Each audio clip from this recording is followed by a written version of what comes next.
गरीब आकाश चिड़ा आज रोते रोते घर आ रहा था। आज उसने पूरा दिन भोजन की खोज की थी, परंतु उसे भोजन नहीं मिला था।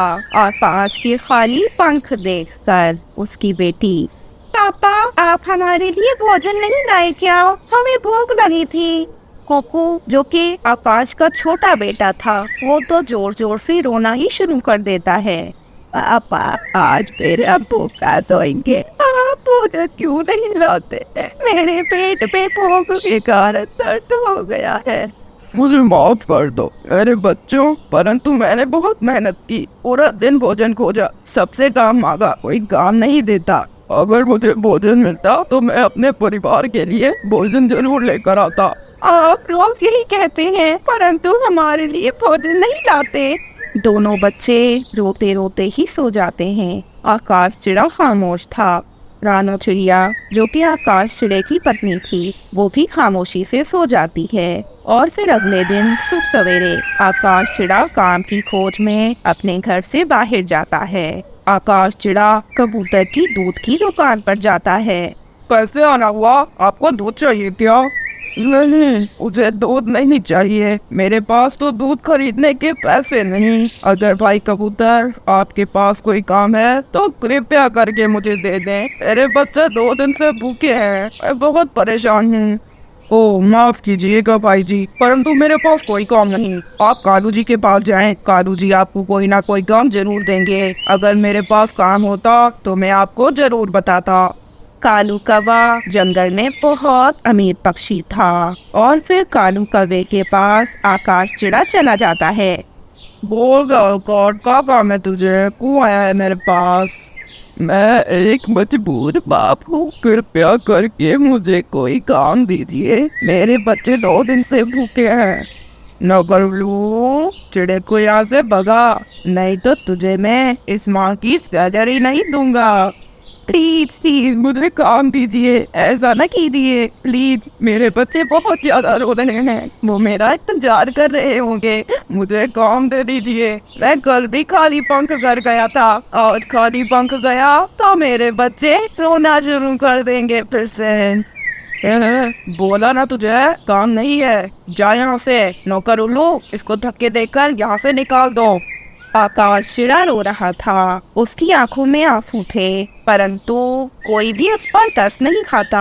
और फिर नौकर उल्लू आकाश चिड़े को वहां से निकाल देता है। आकाश चिड़ा रोते हुए नदी के पास आ जाता है। मुझे जैसे गरीब को जीने का कोई अधिकार नहीं, मैं मर जाऊंगा, आज मैं अपनी जान ले लूंगा। मैं गरीब अपने बच्चों को 2 समय का खाना नहीं दे सकता। आकाश चिड़ा नदी में छलांग लगाकर अपनी जान दे देता है। दूसरी ओर मम्मा चिड़िया बैठी अपने पति का इंतजार कर रही थी।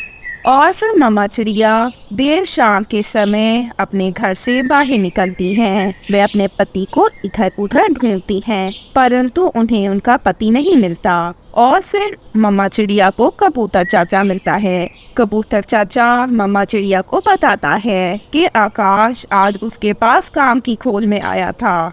फिर थोड़ा आगे जाने के बाद मम्मा चिड़िया को ये बात भी पता चलती है कि आकाश चिड़े ने तो खुदकुशी कर ली और वो मर चुका है। मम्मा चिड़िया रोते रोते अपने घर आ जाती है। उसे रोता देखकर गुड़िया और कुकू, जो कि 2 दिन से भूखे थे, वो बहुत परेशान हो जाते हैं। माँ माँ, हम भोजन नहीं मांगेंगे। आप ना रो मम्मा, प्लीज, नहीं नहीं मांगेंगे हम भोजन, प्लीज। मैं समझ गया हूँ हम गरीब हैं, मम्मा आप रोना बंद कर दें। क्या मेरी वजह से आप रो रही हैं या पापा नाराज हो गए हैं? पापा भी घर नहीं आए। बेटा, आपके पापा नाराज हो गए हैं, इसलिए तो वे मुझे और आपको छोड़कर हमेशा के लिए इस दुनिया को छोड़कर चले गए हैं।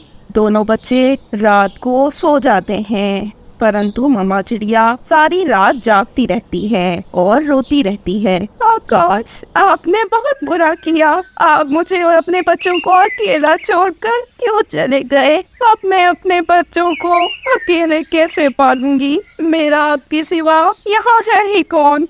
रोते रोते रात गुजर जाती है। अगले दिन मम्मा चिड़िया काम की खोज के लिए निकल पड़ती है। वो पूरा दिन काम ढूंढती है, उसे काम नहीं मिलता और फिर वो भी कालू के पास जाती है। अरे कल पति आ गया, आज पत्नी आ गई। अब उनका तो दिमाग खराब करके रख दिया इन्होंने। चल भाग चिड़िया यहाँ से। शेठ जी बता दूं मैं इस चिड़िया तो मैं गरीब हूँ, कृपया करके मेरी मदद कीजिए, प्लीज प्लीज मेरी मदद कीजिए, मेरे बच्चे भूखे हैं, मैं आपके सामने पंख जोड़ती हूँ कालू। उल्लू भगा इसको। बताता हूँ सेठ जी, बताता हूँ। और फिर वो तोतला उल्लू रानो चिड़िया को वहाँ से भगा देता है। रानो चिड़िया एक पेड़ के नीचे बैठकर जोर जोर से रोने लगती है। मैं इतनी गरीब क्यों हूँ? मेरे पति ने खुदकुशी कर ली। मैं चाहती हूँ कि मैं भी खुदकुशी कर लूँ, परंतु मैं ऐसा नहीं कर सकती क्योंकि मेरी आंखों के सामने मेरे मासूम बच्चे आ जाते हैं। अगर मैं मर गई तो उनका क्या होगा? मैं अपने बच्चों की खातिर चीख कर रहूंगी। रानो चिड़िया रो रही थी कि उसे आवाज आती है। चिड़िया क्यों रो रही हो? मत रो, मैं हूं ना, मैं करूंगा तुम्हारी मदद। रानो चिड़िया इधर उधर देखती है। कौन बोल रहा है? मुझे तो कोई दिखाई नहीं दे रहा। इधर देखो, मैं जामुन का पेड़, मैं हूँ। चिड़िया की नजर जामुन के पेड़ पर पड़ती है और चिड़िया उसे बोलता देखकर बहुत हैरान हो जाती है।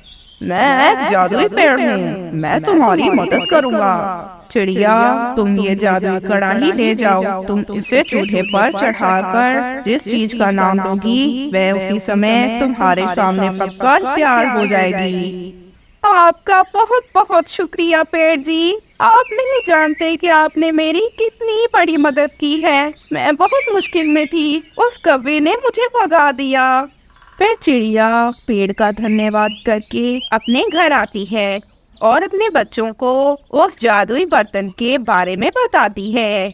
और इस तरह चिड़िया को अब भोजन की कमी नहीं रही थी, वो अपनी जिंदगी खुशी से गुजार रही थी। Please like this video and don't forget to share with your friends.